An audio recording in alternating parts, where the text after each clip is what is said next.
I'm Ros Atkins. Welcome to World Have Your Say. Thousands of you want to talk about the military intervention in Libya, and so that's what we're going to do with two special guests. As NATO prepares to take control of the no-fly zone, Jaap Scheffer, the Secretary General of the organisation until 2009, will be with us, and we have the former French Prime Minister Dominique de Villepin. Both guests are happy to answer any of your questions about the military intervention, and you can get in touch through all the ways you see on the screen.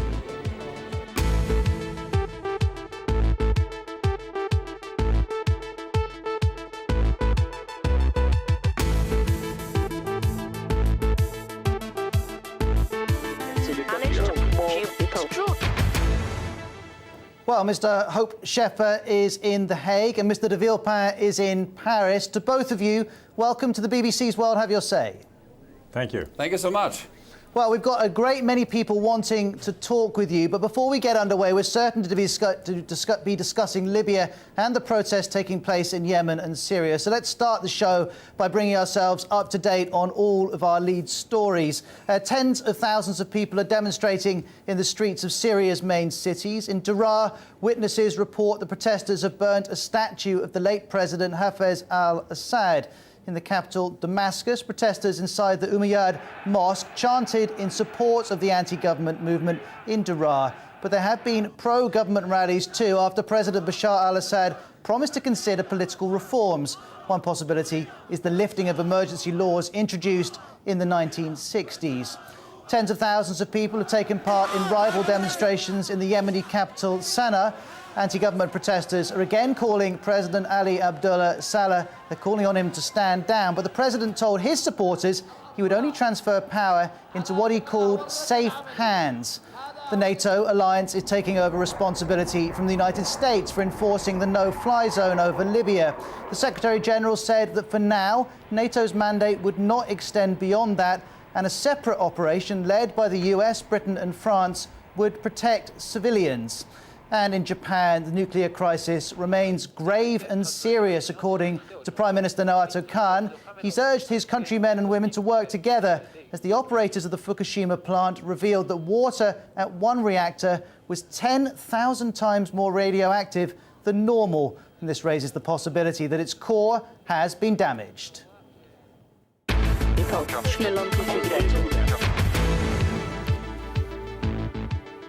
So, for the next hour here on both editions of World Have Your Say, Dominique de Villepin and Jaap Scheffer are prepared to take your questions. If you want to get in touch with them, if you're online, if you'd rather text us or phone us, you're very, very welcome to get in touch. They're ready to answer all of your questions concerning what's happening in Libya. Let me put this to you. Here's an email from Ida, who's tweeted us saying, what's the difference between Bahrain, Yemen and Libya? Maybe Mr. Jaap Scheffer, you could answer first. Well, I think if you mention Bahrain, the strategic importance of the Gulf, of the Kingdom of Saudi Arabia and Bahrain is more important than Libya, if you would grade the importance. So you see that the approach vis-à-vis Libya and the approach vis-à-vis Bahrain is different. Yemen is also, of course, of great importance because there you have Al-Qaeda in the Arab Peninsula being very, very active. So all three nations are of concern, but they are in different grades of strategic importance, I would say. But before you come in, Mr. de Villepin, I can see a quote here from President Sarkozy saying, all Arab leaders should know our reaction each time will be the same from now on. Do you agree that's a clear message to send to the leaders of Syria, Bahrain, Yemen and, in a different part of the world, Ivory Coast? Well, I think it's an important message. It has not been the case in the past. And there is at least one example in Africa which might show a different answer, and it is the Ivory Coast. We are seeing a civil war in Ivory Coast, and there is no answer or very little answer of the international community. So I think it is an objective, but today it is not exactly the case. We don't see an equal involvement of the international community. So so I can understand you both clearly, Mr. Scheffer, do you understand the frustration of many of our viewers who have watched the warplanes over Libya and asked, why isn't this happening elsewhere? Well, that's a good question, but I tried to say a few words about this already, in the sense that not all nations, unfortunately, and one should perhaps say dramatically, do have the same strategic importance. Let's also not forget, and that's also how this world works, unfortunately, that there are more cameras as we speak in Libya, more reporters on the ground in Yemen and other nations than there are in Ivory Coast. I agree with Dominique de Villepin that a major disaster is unfolding there, 1 million people internally displaced. Consistency in foreign policy is something we haven't seen, and perhaps it's a bit difficult to have complete and full consistency. On the other hand, the world and the nations cannot intervene militarily in every place of the world where there's something wrong, unfortunately, and some will perhaps say dramatically. Thank you for your answers to that question. As we talk, I'm going to be bringing everyone watching updates of the situations in various different countries, primarily Syria, Libya and Yemen. A resident in Daraa has told the Associated Press that he's hearing heavy gunfire in the city and that several people have been injured, though the BBC is not able to confirm that. Let me pull up an email for you from Javita in Afghanistan, who's got in touch with us here at the BBC when we told her that you were coming onto the programme. She'd like to ask you both, what is the airstrikes all about? Is it to topple Gaddafi's government? And if it is, why doesn't NATO and everyone else come out and be explicit and say this is about removing Gaddafi? Monsieur de Villepin. Well, I think the only mission of the airstrikes is to cover the civilians. And I think the resolution 1973 is very clear on the purpose of the international community. It is to protect the civilians from massacres. And we are not looking for a regime change. We are not looking for any military goal. The only goal is a humanitarian goal, and we should be very clear on that. But you're not, but sorry to interrupt you, but you're not being clear, because before this military operation began, French politicians, American politicians, British politicians all said they wanted Gaddafi to go. It's an open secret. No, that's a political goal. And the political goal has to be looked after through the sanctions, through the International Penal Court, through the frozen of the assets of Colonel Gaddafi and his family. But that's a different thing. The military goal is humanitarian, and we should not mix the two. And I think the involvement of NATO is changing the nature of the intervention. That's why I'm very opposed to NATO in Libya, and very severe concerning the involvement of NATO in Afghanistan. I think we are missing the goal of the international community. We are missing our objective, our ideals, and we should be very careful in not changing the military intervention in Libya into a Western war, which would be something absolutely tragic, because it would change completely the view and the perception in the Arab world and in Africa of this intervention. So this is a strong risk. And as you're speaking, sir, I can see Mr. Scheffer shaking his head. Why are you shaking your head, sir? Because I don't agree with my friend Dominique de Villepin at all. I was in Abu Dhabi over the past week, and I think the argument that the Arab world doesn't like NATO to see taking command and control is a false argument. At least what I heard there from many Arab representatives is that they realize that NATO is the only organization which can effectively hold command and control, as NATO now does, as we know since yesterday, over the no-flight zone in Libya. NATO is there covered by a United Nations Security Council resolution, as it is operating in Afghanistan. So I think Mr. de Villepin is too negative about NATO, but also is using an argument which for me is not convincing as far as the Arab world is concerned. We have to do that properly. I wish the European Union could do it. I wish any other organization could do it, but I'm afraid it's only NATO who can effectively take command and control, as they now have, unfortunately, partly done and not completely done. Well, I don't agree at all on this matter. I think it is the European responsibility with the Arab League and the African Union to do this job and to take responsibility. I think if NATO is involved, as it is going to be the case in the next days, we are changing the nature of operation. And I think Afghanistan is a good example of what should not be done.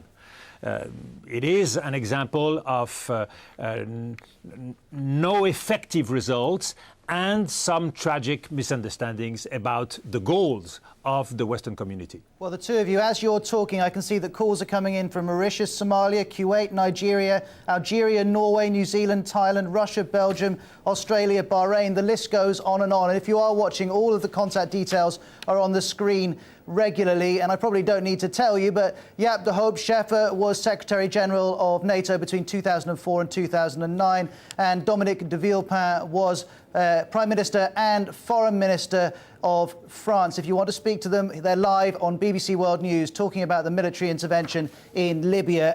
The next person to speak to you both is an anonymous caller, a woman in Tripoli who doesn't want to share her name. Thank you very much for coming on to the BBC. What's your question for our guests? I wonder why didn't you give no time for diplomacy and development? You started with attacking or using force directly. Mr. de Hoop Scheffer, maybe you could answer that first. Why didn't you give diplomacy more of a chance? I think diplomacy had its chance, and Colonel Gaddafi had his chance.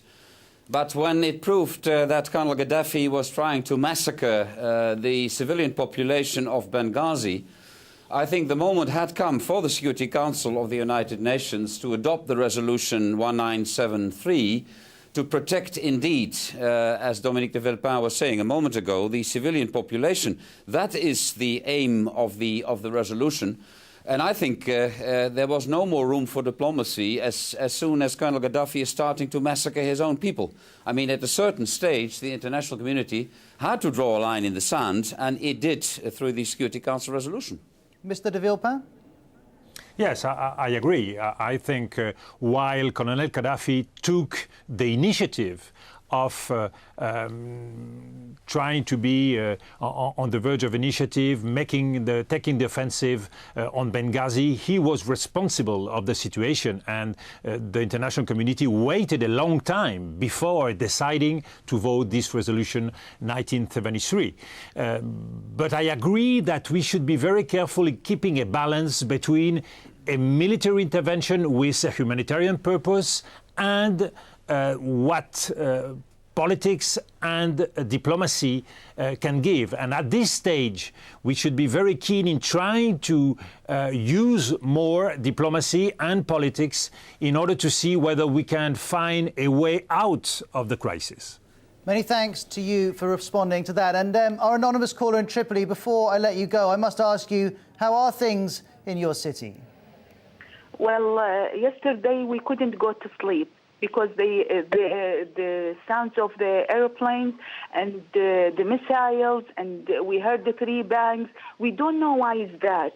Why are they dealing with double standards? Like they want the rebels, the one who killed the people, and take out of their hearts and burn them? What could those people? They want to rule us? Well, Why? This is an issue which not only you raise, but lots of people raise. Mr. de Hoop Scheffer, maybe you could quickly respond to this. Do you think it's appropriate for assistance to be given to the rebels when we are hearing from unconfirmed reports that some rebels are also committing atrocities at the hands of civilians? Well, any atrocity can never be defended, but I repeat what I said a moment ago. This mission, on the basis of the Security Council resolution, is to protect civilians. I have not seen the rebels attacking on a scale which Colonel Gaddafi is doing and has tried to do. But I agree with the anonymous caller from Tripoli that the mission is a humanitarian one, that the mission is not to support the rebels. It is not the objective that the international coalition's air forces are going to be the air force of the rebels, definitely not. But everything should be done, including, unfortunately, ground attacks, to silence Colonel Gaddafi's tanks, to silence his guns, and to deprive him of the opportunity to massacre his own people. Well, Sorry, do carry on. One remark to close my comments. I would very much hope, and there is the beginning of an initiative taken by the African Union, that indeed a political process could emerge, so that the guns could be brought to silence, and that the political discussions could start. Because if there's ever a necessity, it is now, I think. Well, by mentioning ground troops, you second-guess a question that lots of our viewers would like to put to you both. We're going to pause for a couple of minutes, but those of you calling in, I can see more calls from Russia, Belgium and Australia. If you'd like to speak to Jaap de Hoop, Scheffer and Dominique de Villepin, they're live here on World Have Your Say on BBC World News. We'll keep talking with them in a couple of minutes' time.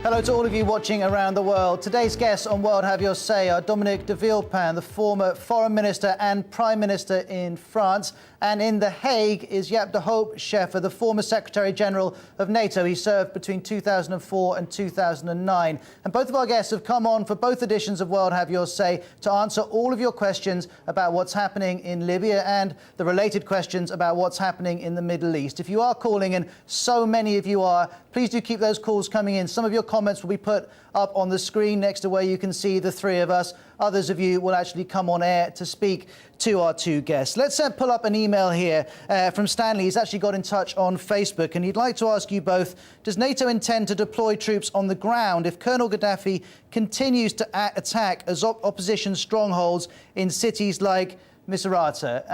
Mr. de Villepin first.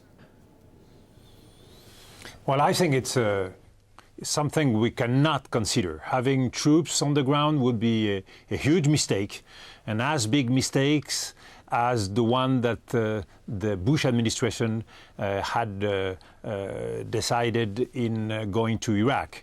I think we should respect the sovereignty of Libya, and we should take into account the complexity of the Libyan situation. We have many tribes in Libya. We have three big regions which are very different, with different identities: Tripolitania, Cyrenaica and Fezzan, and we should not decide for the Libyans. We are in Libya for a very short period of time in order to protect the population. We should not mix up with the destiny of Libya and with the decision which pertains to the Libyan to decide for their own future. Mr. de Hoop Scheffer? I totally agree. No ground forces, full stop. I took a phone call from a gentleman in Misrata a couple of days ago on BBC Radio, and he was bemused that there wasn't more help coming because he said his town was being attacked from all sides. What would you say to someone who thinks that? I think the international community at this very moment is doing what it can. It has to do it, of course, to avoiding as much as it can innocent civilian casualties, which is always a great risk, as we see in Afghanistan as well. But I do think that as we see a no-fly zone, as we see attacks on Colonel Gaddafi's tanks, heavy armor on the ground, that is the international community really stretching itself to the limit. And I cannot see, that's why we both talk in the same language about ground forces, that the international community could do more than it is actually doing, because that would indeed be then putting into question the sovereignty of Libya, and that is definitely not the objection. Well, as you're speaking, sir, we can see pictures of a hospital in Misrata, and we can actually take a call from there now. Ali is on the phone from the city. Ali, before you ask a question, just tell us what's happening there at the moment. Yes, sir. Yes. Good evening. Today is also a very bad day. Every day it become more bad than the day before. Today morning at 8 o'clock in local time in Misrata, we have whole family die. Mother and 3 kids. Only the father was saved because he was outside the home. They shot they shot by tank in their home about 3 kilometers from the middle of city, and they are in the middle of city. Okay, this is one of the stories. It's one. Also, we have yesterday night 3 adults they die because of sniper. Today morning also another 3. Why? Because they try to save this family, and they also a second shot come on these people. They want to save the family. It was killed. So you're describing one attack which killed a family, everyone apart from the father, an attack by a tank shell, another group of people of 3 people killed by sniper fire. I just wonder, Dominique de Villepin and Jaap Scheffer, you're both powerful men with influence as well. How do you feel when you hear someone telling you about something that's happening now, and yet many people in that city feel help isn't coming fast enough? Mr. de Villepin. Well, I think that's why the international community has been deciding to vote the resolution 1973 and giving a very strong impulse to the humanitarian assistance and the help to the people on the ground. But I think we should stick to the principle, we should stick to a very restrictive interpretation.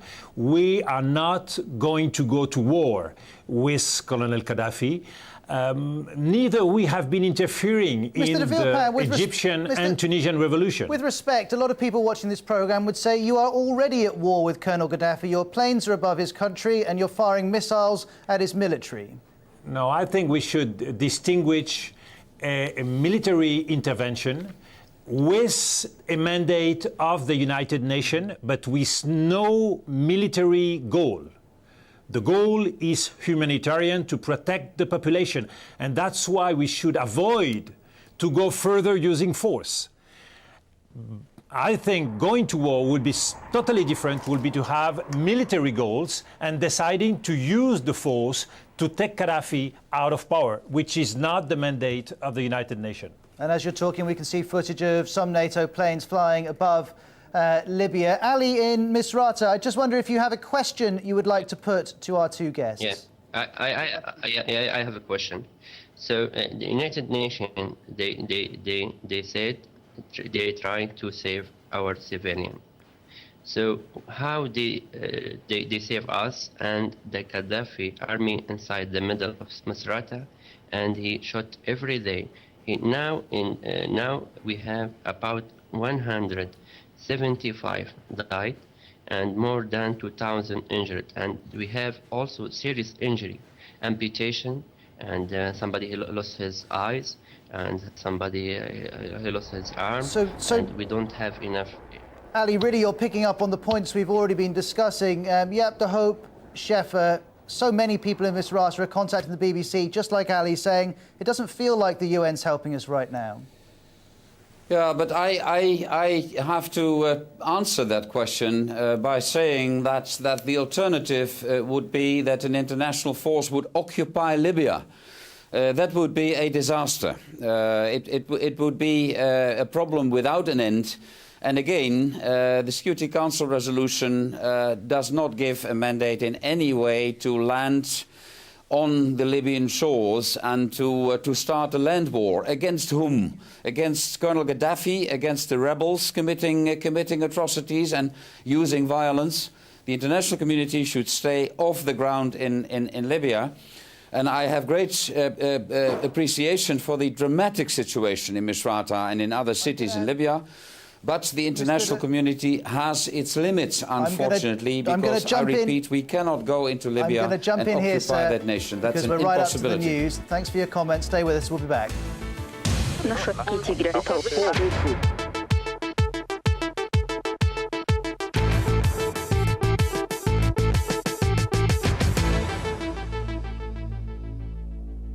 Hello, I'm Ros Atkins. Welcome to World Have Your Say. Well, since we spoke last week, thousands of you have contacted the BBC, all wanting to talk about the military intervention in Libya. So we've invited 2 guests to talk with you. Jaap Scheffer was Secretary General of Nato between 2004 and 2009. Dominique de Villepin is a former French Prime Minister and Foreign Minister. They're both live with us and happy to answer any of your questions. And you'll see all the ways to get in touch here on the screen.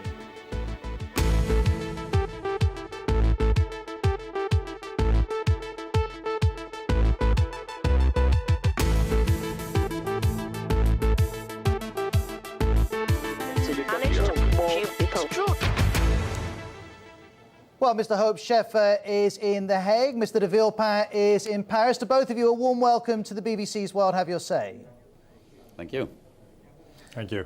Well, we've had a great many people wanting to talk to you, an extraordinary amount of calls, already 50 countries getting in touch in the past half an hour on the first edition of the programme. And we're certain to be talking about Libya and also the protests taking place in Yemen and Syria. So before we get our conversation underway, let's bring ourselves up to date with all of the latest developments here at the BBC, starting with tens of thousands of people who are demonstrating in the streets of Syria's main cities. In Daraa, witnesses report that protesters have burnt a statue of the late President Hafez al-Assad. In Hama, people are chanting "freedom, freedom," and that city has a great deal of historical significance as it's where thousands of people were killed by security forces in 1982.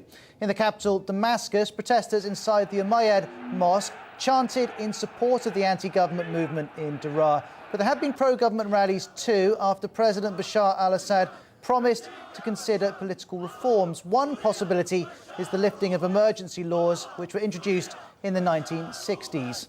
Tens of thousands of people have taken part in rival demonstrations in the Yemeni capital, Sana'a. Anti-government protesters are again calling on President Ali Abdullah Saleh to go. But the president has told his supporters he would only transfer power into what he's calling safe hands. The NATO alliance is taking over responsibility from the US for enforcing the no-fly zone over Libya. The Secretary General said that for now, NATO's mandate would not extend beyond that, and that a separate operation led by the US, Britain and France would protect civilians. And in Japan, the nuclear crisis remains grave and serious, according to Prime Minister Naoto Kan. He's urged his countrymen and women to work together as the operators of the Fukushima plant revealed that water at one reactor was 10,000 times more radioactive than normal. This raises the possibility that its core has been damaged.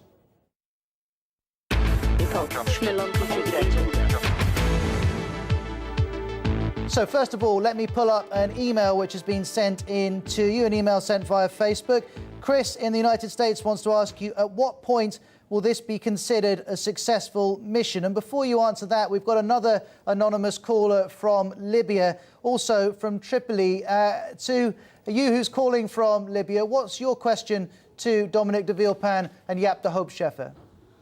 All right. Thank you Thank you for your guest. And let me ask, how long does it take this military operations? And I believe, everybody said they are taking the wrong way to finalize everything. It's still thousands of civilians killed every day, and things are very, very, very bad here in Tripoli.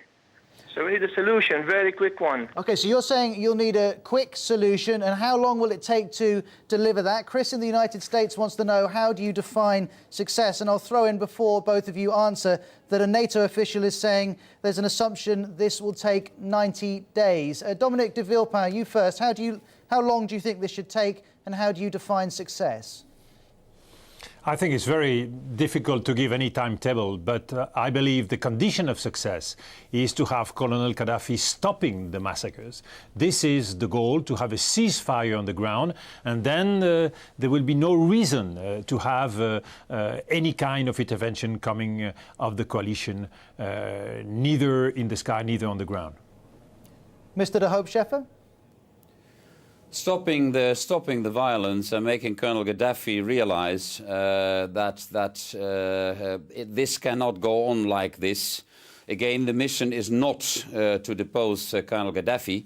Stopping of the atrocities, stopping of the killing, a political process. In the same time, I hope that many of Colonel Gaddafi's now followers will realize that this cannot go on like this. And I hope that as many of them would leave him and would realize that there should be a new Libya, certainly not under Colonel Gaddafi's leadership.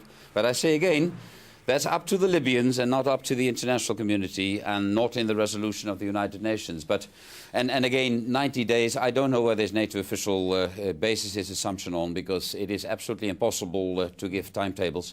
Had anyone dared to predict only 2 months ago that the Arab world would see what we are seeing now on our television screens. So let's refrain from timetables, please. It is probably worth adding that same NATO official said that if the generals phoned up and said we need more or less time, then that estimate would shift. And we're going to hear the comments of George, a Nigerian in Tripoli, in a moment. But first of all, let's bring in Sarah, who's a Libyan who lives in Dubai. Sarah, welcome to the BBC's World Have Your Say. What's your question for Mr. de Scheffer and Mr. de Villepin? Yeah, I have a couple of questions. My first question, with the U.S. backing away, would we continue to see attacks on Gaddafi's military bases and heavy armor, given the fact that Gaddafi's forces continue to attack civilians, as the caller from Mustafa indicated earlier, and that the non-fly zone on its own is not sufficient to continue to protect civilians? OK, well, before you go on to your second question, let's pick up on that. You highlighted, and it's certainly true, the Americans were reluctant to get involved in this no-fly zone. They initially led it, but made it clear they wanted to hand over, which is one of the reasons why NATO will be picking up the reins. Mr. de Scheffer, will the operation be undermined by a lack of American involvement? No, I don't think so. But by the way, the position taken by the US administration, not wanting to be in the lead, is, I think, a very serious wake-up call for us Europeans. Both Mr. de Villepin and I, we are Europeans and committed Europeans, that the European Union now finally takes its own defence and security identity seriously. Because we'll see this more, that the Americans are not in the forefront and that they say other international organizations, other nations should bear responsibility. So if there ever was a wake-up call for the European Union in this regard, it is now, I think. But answering the question, I think there is no risk at the moment that the airstrikes will be less effective. My worry, by the way, is that now we see NATO overseeing the no-fly zone and the coalition launching the ground attacks. I think that is a structure which is a bit murky and opaque in my opinion. But you also mentioned, let me jump in here. It will not harm the airstrikes. Mr. de Scheffer, let me jump in here because you're talking about Europe taking the lead. I'm looking at a quote here from Alain Juppé, the Foreign Minister of France, saying a common security policy for Europe is dead because of the way negotiations have gone between France and Germany. Mr. de Villepin, is Europe really in any state to step in to a gap left by the Americans? Well, I think first that the American decision is a wise decision. The perception of the United States in the Arab world is not a good perception, and we've seen with the Bush administration that there is a lot of reject of this policy of the Bush administration, and still now we can see the consequences of that. So I think it is a wise decision to be very distant from the conflict. On the other hand, the Europeans, they have a real responsibility. We are countries of the Mediterranean, France, Italy, Spain, and many other countries, Greece. So we are very near the Libyan situation, and we are in a position of responsibility.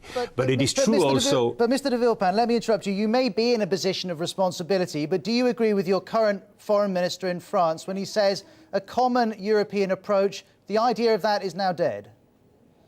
Well, we are seeing the limits of this European approach and the division in Europe, and the position of Germany and the difference with other countries is here to remind us that we still have a long way to go to have a real European defense.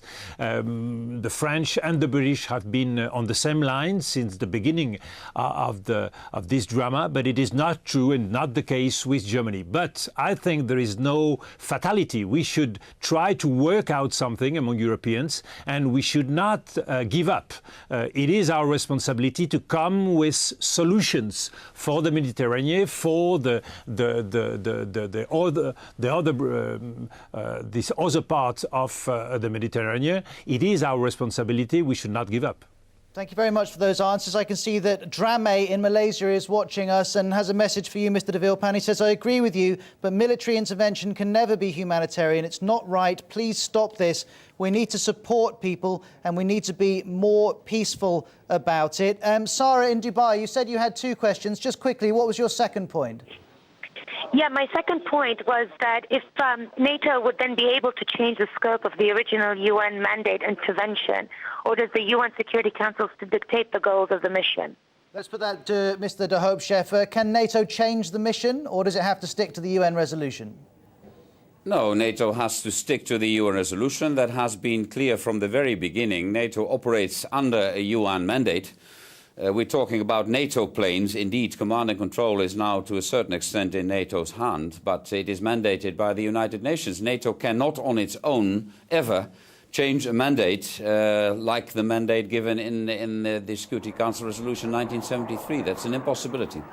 I can see that Olga, watching in Russia, wants to ask, where did all these supposedly peaceful demonstrators in Libya get all their guns and heavy weapons? Well, I know the answer to that, Olga, myself, because I put it to Ben Brown here on BBC World News a couple of days ago. The answer is primarily from parts of the Libyan army which have gone across to be sympathetic to the rebels. And I'm also seeing on the Reuters newswire that France has circulated a draft resolution to the UN Security Council that would impose sanctions on Ivory Coast incumbent leader Laurent Gbagbo and his inner circle. That comes from a Paris UN envoy. Perhaps we can get Mr. de Villepin to respond to that. But first of all, let's just pause here for a couple of minutes here on BBC World News.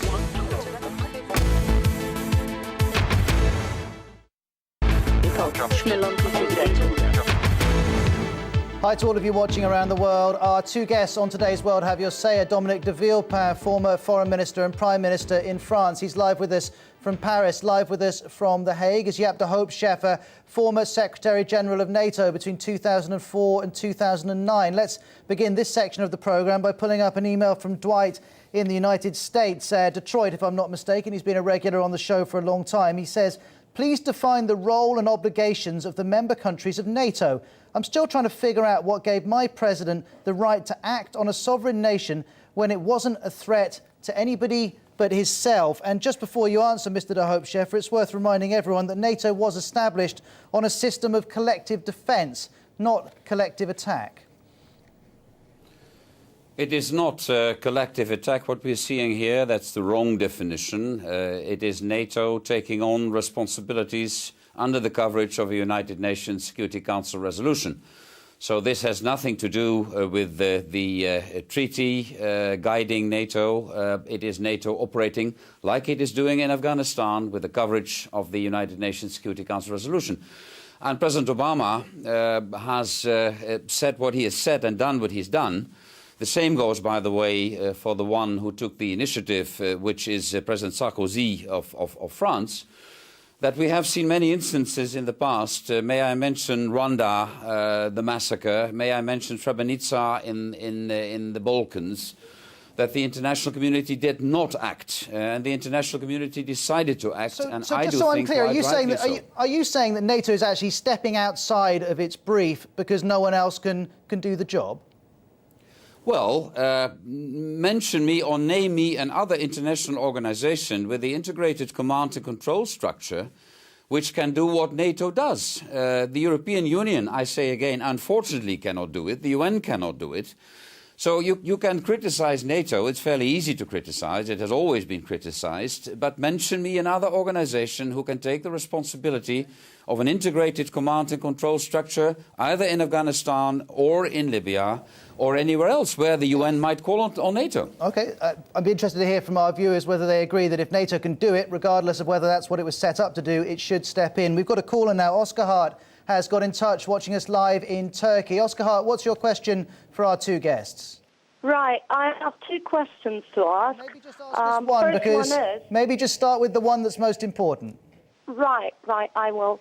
First one is, fine, NATO and UN are performing airstrikes right now around Ashdabia, Misrat, all over Libya, saying they have to give an upper hand to the rebels.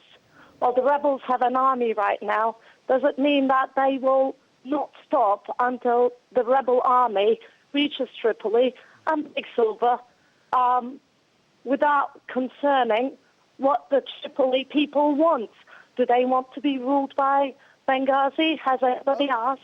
OK, so let me jump in here. Mr. de Villepin, the point from Oscar Hart is that are you really actually just continuing the bombing until the rebels are able to get to Tripoli and seize power, regardless of whether people in Tripoli want it? And we've received calls in the last hour from people saying the majority of people still want Colonel Gaddafi.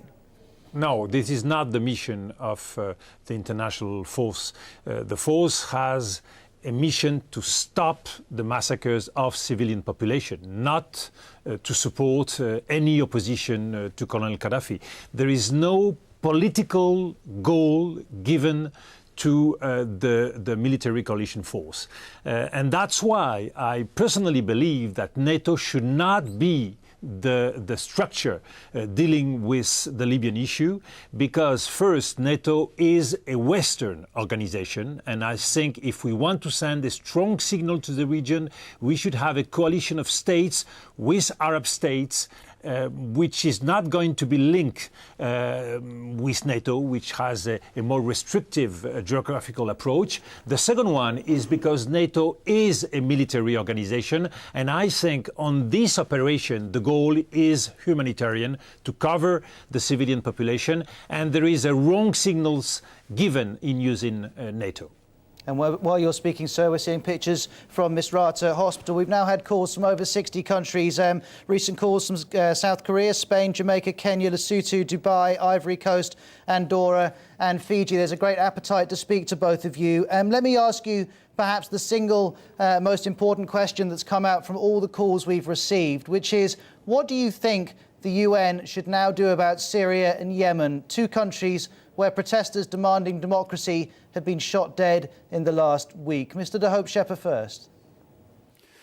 I do not see the UN very quickly asking specific things apart from making the point in Yemen and in Syria that the killing of innocent civilians should stop.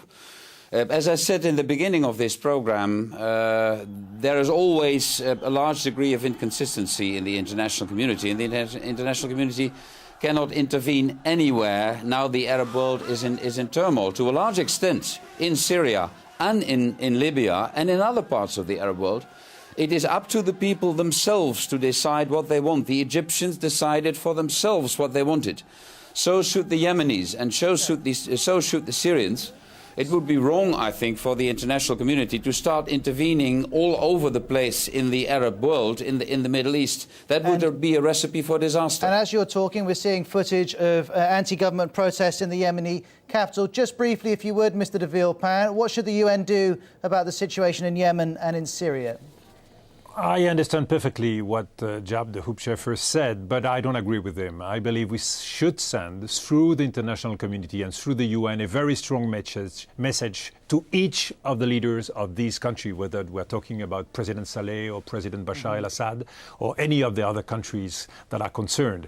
The first message should be a very strict resolution saying that each leader of this country that is taking responsibility to harm his people, to strike against his people, is taking a very bad lead. I think this message should be given very strongly, and sanctions should be taken. And I've got to jump in here because we're right out of time. To both of you, thank you very much.